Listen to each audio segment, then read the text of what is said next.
Hi, third graders. This week in social studies, we are focusing on economics. And so I have a fantastic read aloud that I highly recommend. I'm going to be reading this week. And we'll finish it early next week. And then if you enjoy this read aloud, there is a sequel to it. So it's called LawnBoy is what I'm reading right now, and LawnBoy Returns. And these books, LawnBoy Returns has about 97 pages.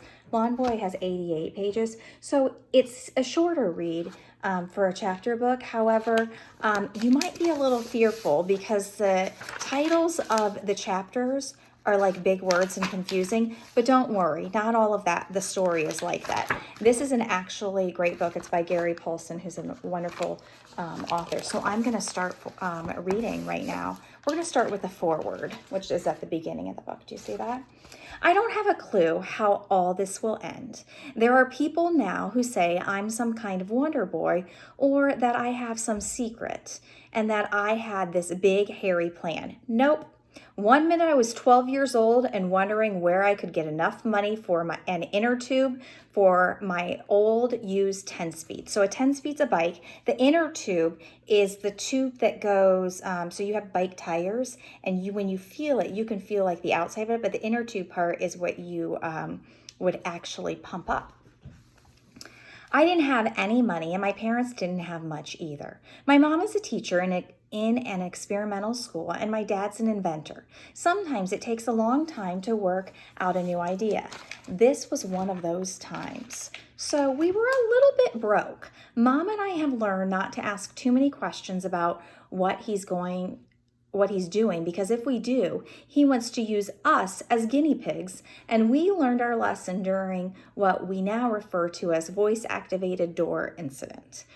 So the dad's an inventor, and if they ask him too many questions, and he's like, oh, let me get you involved in this experiment. Dad swears Mom's nose is as cute as ever, and I don't notice anything different about it, but she still touches it gingerly, softly, when he starts talking about some big new idea he's got going. The next minute, it seems I've got a business of my own with employees, and I'm rich. I'd better explain. It all began at 9 a.m. on my 12th birthday when my grandmother gave me an old riding lawnmower. Can you picture that? Chapter 1. And this is what I'm talking about when you see the big words for the titles. So this is where it all comes in and how this ties to economics. This chapter is titled The Principles of Economic Expansion. My grandmother is the kind of person who always thinks no matter how bad things might seem, everything will always come out all right. Her hair could be on fire and she'd probably say, well, at least we have light to read by. She's the most positive person in the world and amazing and fun to be around, but in a strange and happy way, sometimes she seems to be about 9 bricks shy of a full load. You can say, I think the Yankees will win the World Series again. And she'll answer, yes, but it's still nice to put carrots in stew for the flavor. And you think that somewhere inside that brain, maybe a screw came loose. Then you find out that the last time the Yankees won the World Series, she made a stew and forgot to put carrots in and blamed the Yankees.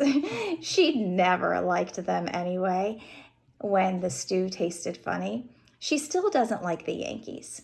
It all makes sense if you wait long enough, she says. So when I turned 12, she came to the house with an old riding mower in the back of her Toyota pickup truck.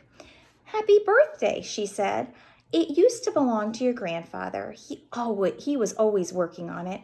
I thought you might like it. A mower? Though we lived on the edge of what was termed an upper middle-class neighborhood, Eden Prairie, Minnesota, our house was small, a fixer-upper, when my folks bought it 4 years ago. It had a yard the size of a postage stamp, so that would be pretty small. And the grass never seemed to grow enough to need mowing. It just sprouted, stopped, gave up, and died over and over. My father and I lifted the mower down from the truck bed. A lawnmower? I looked at Grandma. Thanks. My bridge club is meeting on Thursday night, she said, getting back into her truck, which makes it hard to watch CSI since it's on Thursday too. Did you know that? And she drove away before I could answer her, much less wait for the part where it made sense. It appears you now have a lawnmower, my father said, smiling, as he walked back into the house. I don't know the connection with her bridge club either, although I'm sure there is one. She's your mom's mother. Maybe your mom will know what that meant. I looked at the mower, very old, low, small. It looked like it only cut about a 2-foot wide area, and it was nothing like the fancy new machines. The seat was steel without a pad, and the driver's feet went over the top of the mower to rest on 2-foot pedals. One was a brake, the other a clutch that you had to push down to get the mower moving. It steered with 2 levers, like a very busy bulldozer, and looked more like a toy than a mower. Okay, since I was 12, I didn't have much experience with motors. I've never even had a dirt bike or a 4-wheeler. I'm just not machine-oriented. My birthday present sat there. I tried pushing it toward our garage, but it didn't seem to want to move. Even turning around to put my back against it and push with my legs, which I thought might give me better leverage, didn't help. It still sat there, so I studied it. On the left side of the motor was a small gas tank, and I unscrewed the top and looked in. Yep, gas. On the top of the tank were 2 levers. The first was next to pictures of a rabbit and a turtle. Even though I'm not good with machines, I figured out that was the throttle, and the pictures meant fast and slow. The other lever said on, off. I pushed on. Nothing happened, of course. On the very top of the motor was a starting pull rope. What the heck? Why not? I gave it a jerk, and the motor sputtered a little, popped once, then died. I pulled the rope again, and the motor hesitated, popped, and then roared to life. I jumped on. No muffler. Once, when I was little, my grandmother, in her usual logic-defying fashion, answered my request for another cookie by saying that my grandfather had been a tinkerer. He was always puttering with things, taking them apart, putting them back together.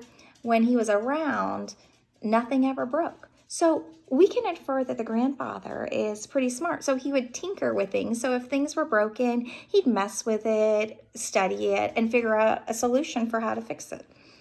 Loud as nothing ever dared to break in their house. Loud as the mower was, it still wasn't moving, and the blade wasn't going around.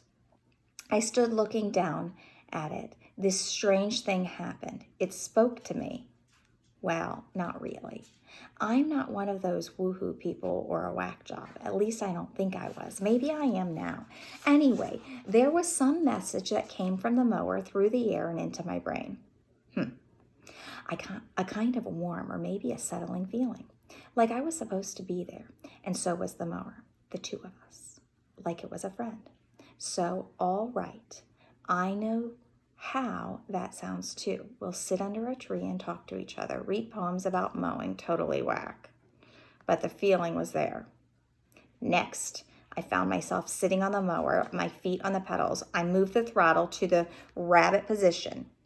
It had been on a turtle. So think about a turtle super slow and a rabbit is faster. So he's moving it to make it go faster. That's right. And pushed the left pedal down, and the blade started whirling. The mower seemed to give a happy leap forward off the sidewalk, and I was mowing the lawn, or dirt. As I said, we didn't really have much of a lawn. Dust and bits of dead grass flew everywhere, and until I figured out the steering, the mailbox, my mother's flowers near the front step, and a small bush were in danger. But in a few minutes, I got control of the thing, and I sheared off what little grass there was. So I sheared off, meaning I cut off. The front lawn didn't take long, but before I was done, the next door neighbor came to the fence, attracted by the cloud of dust. He waved me over. I stopped in front of him, pulled the throttle back, and killed the engine. So killed the engine means stopped the engine. The sudden silence was almost deafening. I stood up away from the mower, my ears humming so I could hear him. "You mow lawns?" He said. "How much?" And that was how it started. Chapter 2, The Growth of Capitalism. When it all began, it was simple. Our neighbor's house has had a larger yard than ours with what looked like good grass. No difficult corners, just a big square with a large elm tree in the center. I mowed it and he gave me money.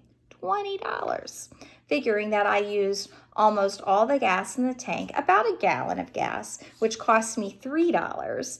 And not counting the wear and tear of the mower, I didn't know how to figure that out. I made $17. So what he's saying is you take $20 is what his neighbor gave him. And then he has to subtract what he used to buy gas. So he spent $3 on gas. So subtract 20 minus $3. So in the end, he made or profited $17. It took 2 hours, so I made $8.50 an hour. That I was to learn later was called capitalism. While I was finishing up that lawn, the next neighbor up the block came and said, "How much to mow my lawn?" Wow, another job just like that. I poked around in our garage and found an old 3-gallon gas can. I walked to the station on the corner, bought gas, brought it back, filled the tank, and mowed the second guy's yard. And while I was mowing that, a third man came and asked me to mow his lawn. The lawns kept getting bigger, and soon it was dinner time, and I had done 3 lawns and had made $60. And I had a small piece of scrap paper with phone numbers and addresses for 6 more lawns. Turns out the man who owned the lawn service that had done all the yards in our neighborhood had run off with the wife of one of the customers, and all the husbands were worried about hiring a new company after that had happened. A kid like me mowing their lawns wouldn't be much of a threat, I suppose. Plus, I was cheap. Later, I would learn that I had tapped into something called an expanding market economy. All I knew was it felt good to have all that money in my pockets. That evening, I took a rag and wiped the mower down, parked it in a corner of the garage, a little admission here, patted it on the top of the gas tank. As I bent over, the wads of bills cracked in my pockets. He could feel that money. Thanks, Grandpa. I never really knew my grandfather, but the mower seemed tough and friendly. Maybe it was like him. He had worked on it and used it, and it was nice to think of him as part of it. Then I went inside. A strange thing happened. My parents were getting food on the table, and as we sat down to eat, my dad said, "That new film about astronomy is on at the IMAX. It would be great to see it." He sighed, and I knew he was thinking about our budget. And I sat there, my pockets full of money. And I could have said, "No problem, I've got money, and I'll earn more money tomorrow and more the day after." But I kept my mouth shut. I could have said all those things, but nothing came. Somehow, it didn't feel right for me to be the one offering to take us to the movies. If I did that, wouldn't Dad feel worse? Wouldn't it sound like I was bragging? I ate my meatloaf and green beans and then went into the living room and watched a little television, or tried to. I still had the sound of the mower in my ears, so I couldn't hear the set, and my whole body was still vibrating from sitting on the mower all day. After a few minutes, I couldn't keep my eyes open. By 8 o'clock, I was sitting on the couch with my head hanging forward, drool dripping onto my t-shirt. And for what's he doing? That's right, sound asleep. Mom shook me awake and sent me to bed, where I crashed onto the pillow, still dressed, pockets full of bills. End of day 1 with my lawnmower. And that was the easiest day. We'll read chapter 3 tomorrow.